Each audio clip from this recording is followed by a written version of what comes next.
I'm Melody and welcome to my channel where I discuss fragrances.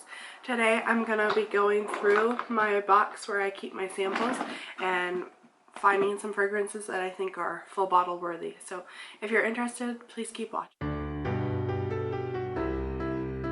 So today I have 5 fragrance samples I'm going to be going over with you. I've tested all of them a number of times just to give them a good rundown. I've taken some notes on each of the fragrances, and I've done a few of these videos, so if you enjoy this one, I hope you go back and check out the other ones. I'll have them linked below. So I have these 5 fragrances here to go over with you. I tend to pick these samples up when I'm ordering a fragrance online from like Fragrance X or Fragrance Net.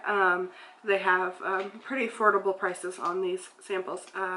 I started getting into fragrances just as stores stopped giving out fragrance samples, so it's been hard to test fragrances, so I really like that you can get these samples on Fragrance Net and Fragrance X, and I'm sure there's other places, so if you happen to know any places that you can purchase affordable samples from, I would love if you drop those down in the comments below. But I'll start with Roberto Cavalli's Aqua.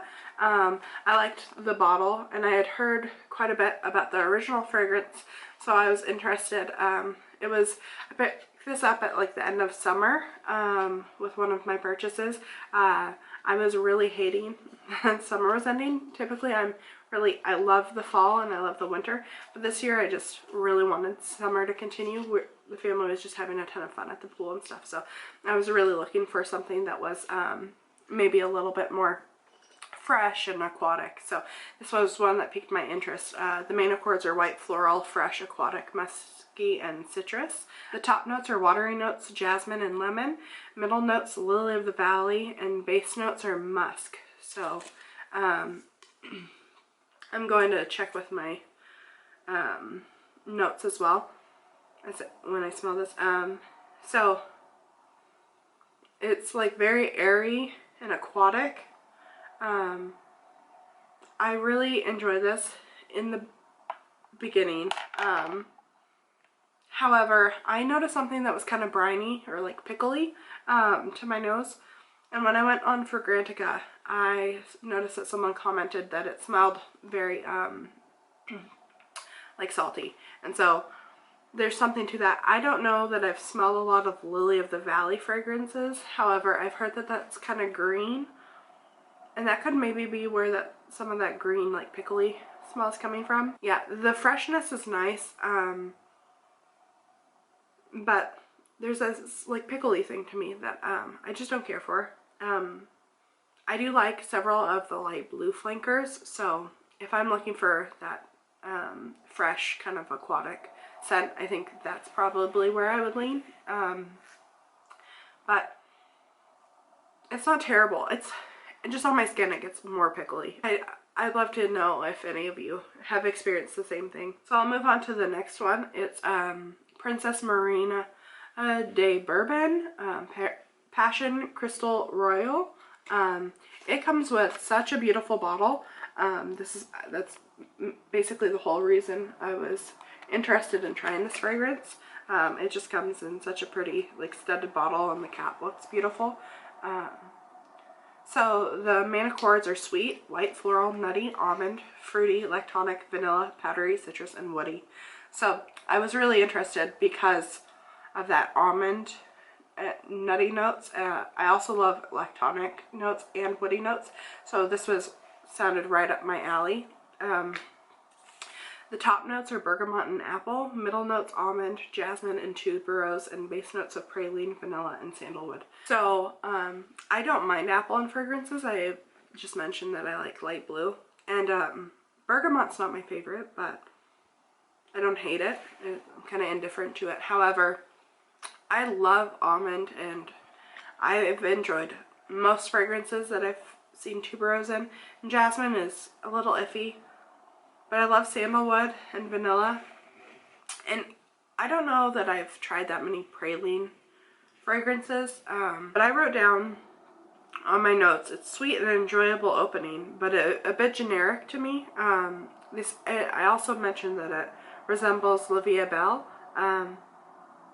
which I can smell. I am getting that a little bit now. That might be the praline. I think that La Vie Belle has praline in it. I wanted to like this so much more. I'm not getting that like warm, rich, nutty almond fragrance. I'm also not getting any sandalwood. There's like no woodiness to it.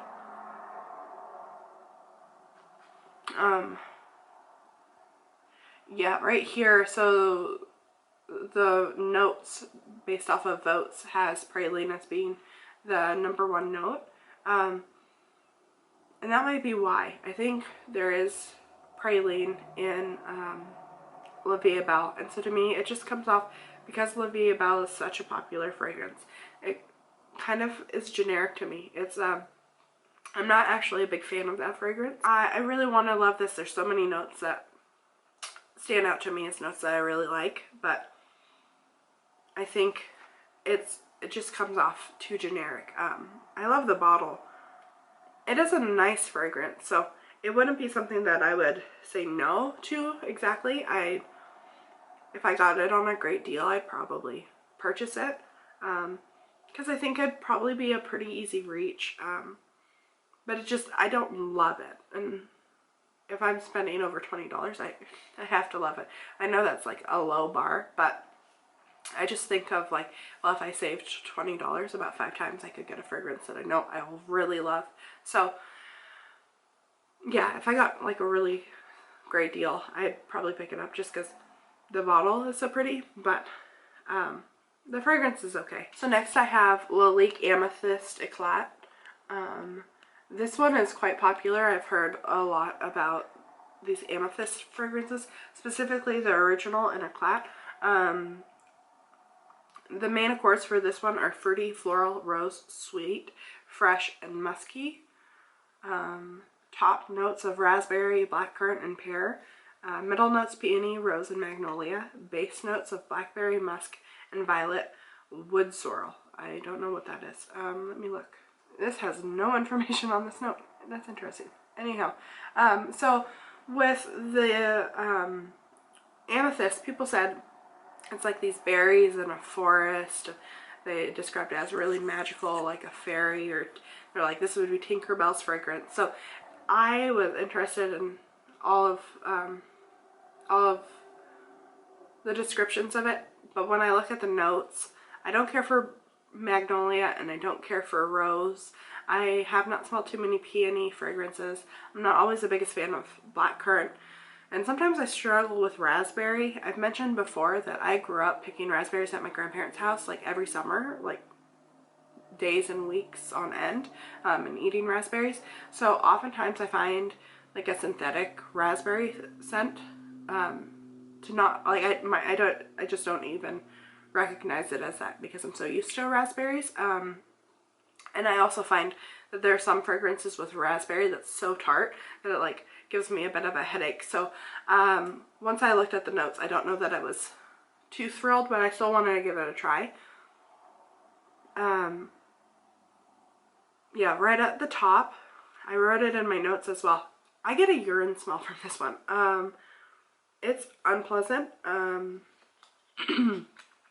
I get a bit of this green fresh fruity, but like right off the top, there's a slight kind of pea smell. I was trying to figure out what note would be causing it, and from what I read, some people said that blackcurrant can come off as a little urine-like.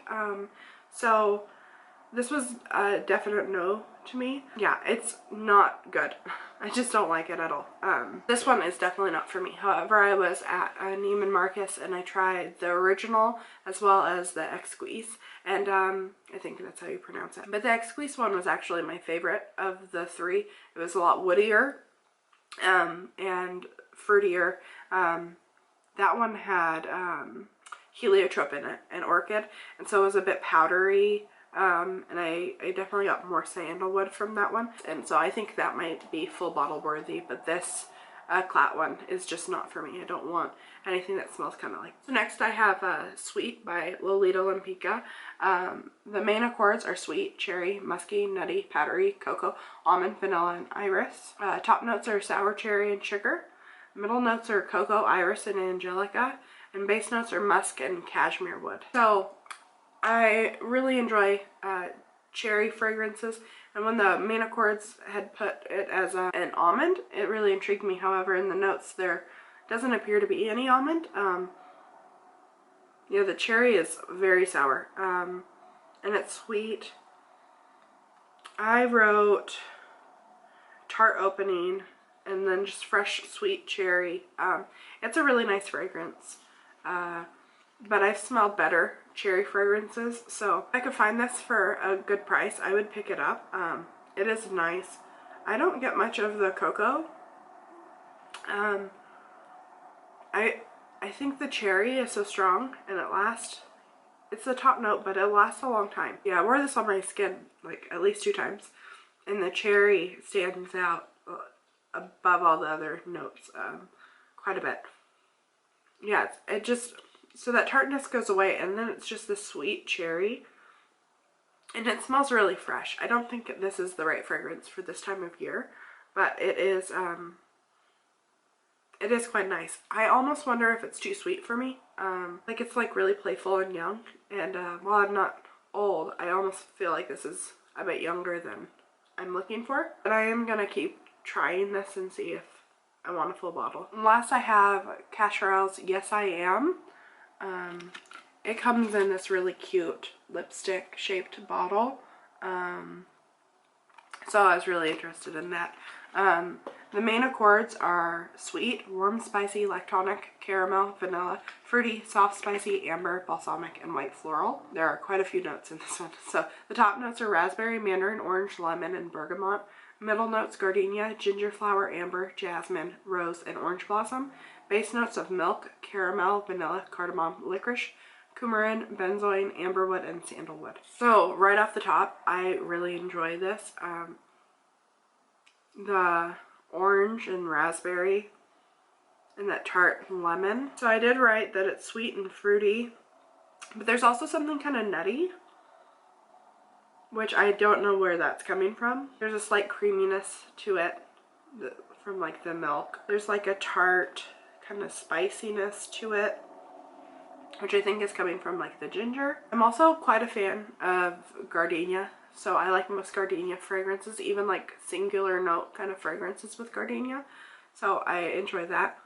I don't get a lot of rose, which I appreciate because I'm not the biggest fan of rose.